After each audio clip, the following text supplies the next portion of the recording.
Hey all welcome to my weight loss journey. ఏంటి weight loss journey అని chicken చూపిస్తుంది అనుకోవద్దు. ఈవేళ నేను మండి చికెన్ కర్రీ చేసా, which is in healthy version.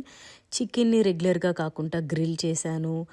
Yes, ఈ లోపల ఇన్స్టెంట్ పాట్లో మంచిగా రెగ్యులర్గా ఈ మండీ రైస్ కోసం జింజర్ గార్లిక్ పేస్ట్, షాజీరా ఇవన్నీ వేసి కొద్ది గరం మసాలా ఇవన్నీ వేసి లైట్గా టోస్ట్ చేశాను.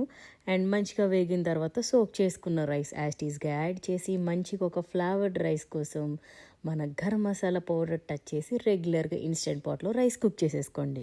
విచ్ ఈజ్ మనకు ఒక 15 మినిట్స్లో రైస్ అయిపోతుంది. ఈ లోపలే మనకి గ్రిల్ చికెన్ కూడా రెడీ అయిపోయింది. Here is the main task. ఇప్పుడు మనం గ్రేవీ కోసం రెగ్యులర్గా చికెన్ గ్రేవీ చేసుకున్నట్టే అన్ని మసాలాస్ యాడ్ చేసుకోండి. ఇందులో మనం చికెన్ వేసి కుక్ చేయం. ఇందులో మెయిన్ ఇంగ్రీడియంట్ వచ్చి ఈ చికెన్ వాటర్. ఆల్రెడీ మనం చికెన్ని సోక్ చేసాం కదా, సో ఈ వాటర్ అంతా యాడ్ చేసుకోండి. ఇందులో మెయిన్గా వచ్చి కొద్దిగా మలాయ్ క్రీమ్స్ అని బయట అమ్ముతారు. ఆ మలాయ్ క్రీమ్ని విచ్ ఈస్ కొద్దిగా గ్రేవీని, థిక్నెస్ని, లైట్గా స్వీట్నెస్ని కూడా యాడ్ చేస్తుంది. హెవీ మిల్క్ క్రీమ్ లాగా. సో అది మీకు స్టోర్స్లో అవైలబుల్గా ఉంటుంది, అది మీరు యాడ్ చేసుకోండి. That's it. ఒక 15 మినిట్స్ స్లో కుక్ మీద వదిలేసారంటే అమేజింగ్ మండి చికెన్ గ్రేవీ లాగా రెడీ అవుతుంది. You can enjoy absolutely, which is very less carbs and very good for your health. Try చేయండి, చాలా ఎమ్మీగా టర్న్అవుట్ అయింది. Please consider follow my channel.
ఇది just 2 table spoon మాత్రం add చేయాలి, ఎక్కువ యాడ్ చేస్తే బాగోదు. ఆ తర్వాత కాసేపు అయ్యాక కొద్దిగా వాటర్ యాడ్ చేశాను. అలా స్లో ఫ్లేమ్ మీద బాగా కుక్ చేసుకోండి. మంచిగా థిక్గా ఒక 20 మినిట్స్ అవుతా ఎమ్మి గ్రేవీ రెడీ అవుతుంది. That's it. ఇదంతా మనం సర్వ్ చేసుకోవడమే. ఇది healthy style of mandi rice లాగా చాలా ఫ్లేవర్డ్గా, చాలా ఎమ్మీగా ఉంటుంది. ట్రై చేయండి. చాలా రైస్ అది కూడా పొడి పొడిగా చాలా బాగుంది.